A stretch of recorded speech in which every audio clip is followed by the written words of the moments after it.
Hello, everyone, and welcome to our sixth interview on the attitude of dental technicians in today's new norm, brought to you by WeTeamUp.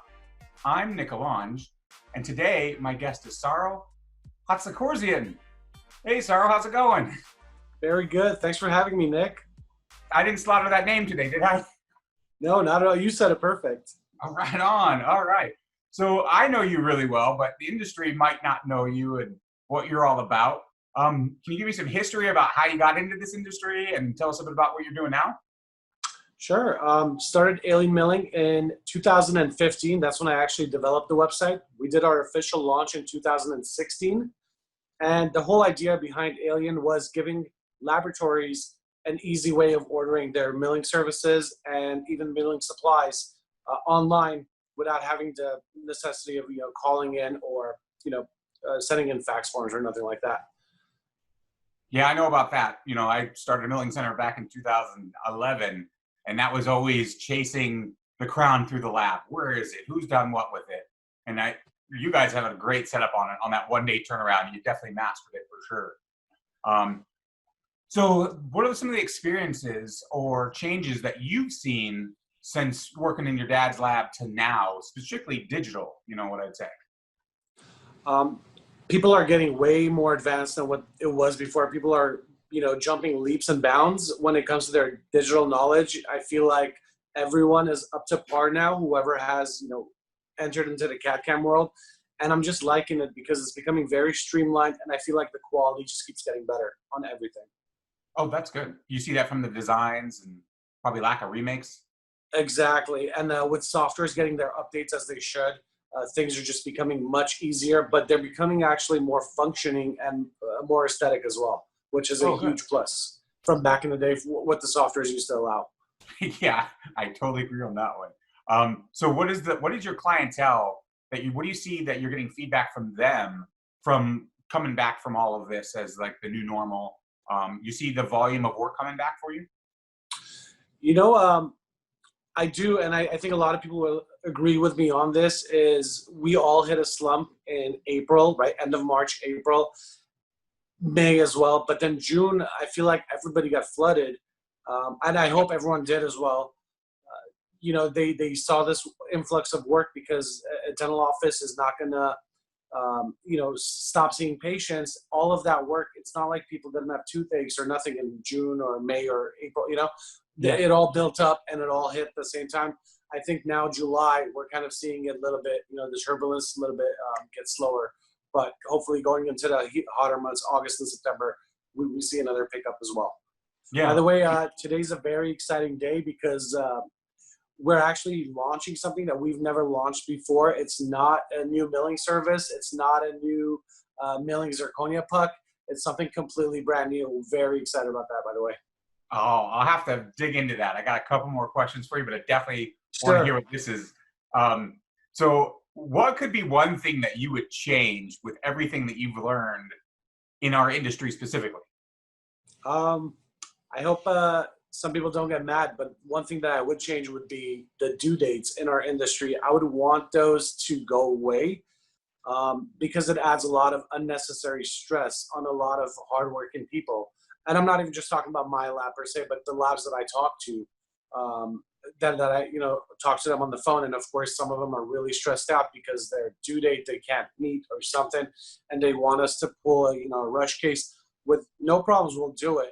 But I believe if doctors just didn't set due dates, which I understand why they do, but if we can just get around that system, it would reduce a lot of stress for a lot of our clients, and it would let them, or it will allow them to put more of the detail and attention that that case actually deserves. Hmm.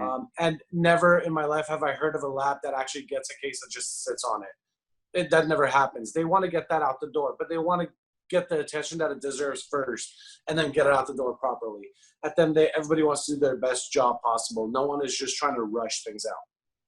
Yeah, I know from what I was taught, if you don't have time to do it right, you definitely don't have time to do it over. So but we've always had it in my lab when it was my father.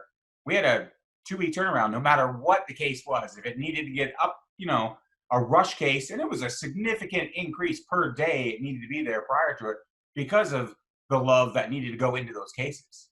You know, and my dad taught me the same way, that you're putting your name on that product that's going inside somebody's mouth. You want it to be the best it could be, not shortchange it and just get it out the door.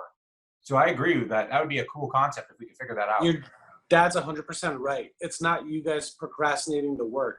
It's you giving it the detail it deserves, the resting time it deserves, right? After every single process that you do. It's just common sense. And I think there's a stigma in the lab business right now.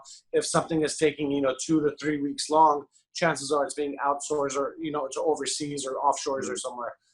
And I think that stigma should go away, because there should be trust in the clients and their customers, that stuff are staying local here in the U.S. It's just, we want to make it the best quality possible for your patient.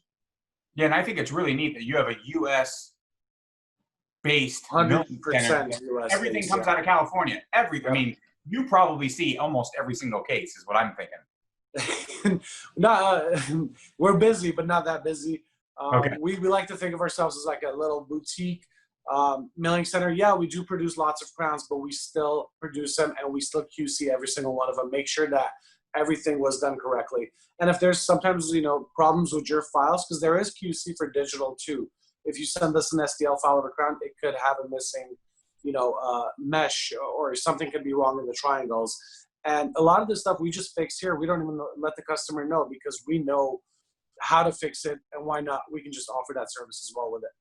Yeah, a big problem that I had is the mesh would come in and there'd be too thin of a area because they, use the tool to cut to the opposing, and they wouldn't do the minimum thickness tool. Come to us, we'd mill it 3 or 4 times before we realized, we got to thicken it up. We would take it into another software before Mesh Mixer was out there and re-sculpt it in our own way. I mean, it was very time consuming, but like you said, if I have to call them to tell them that there's a problem, I'm going to lose faith in a lot of their future work. Or if I, tweaked it a little bit because I know that case had that problem, then they would never know, and everything was copacetic. It was great. So I want to blend a lot. I got to go back. So you mentioned something's really special today. You mind elaborating on that? Because I don't want to miss this. I mean, I think this is a cool opportunity to get to have you on the show and get to hear right from you. Okay. Today's actually extremely exciting. We've never done anything like this in the past before. We are in the middle of launching VHF milling machines under the Alien Milling brand name. So they're going to be Alien machines per se. We'll be launching the K4, which we're going to be calling it the AK4.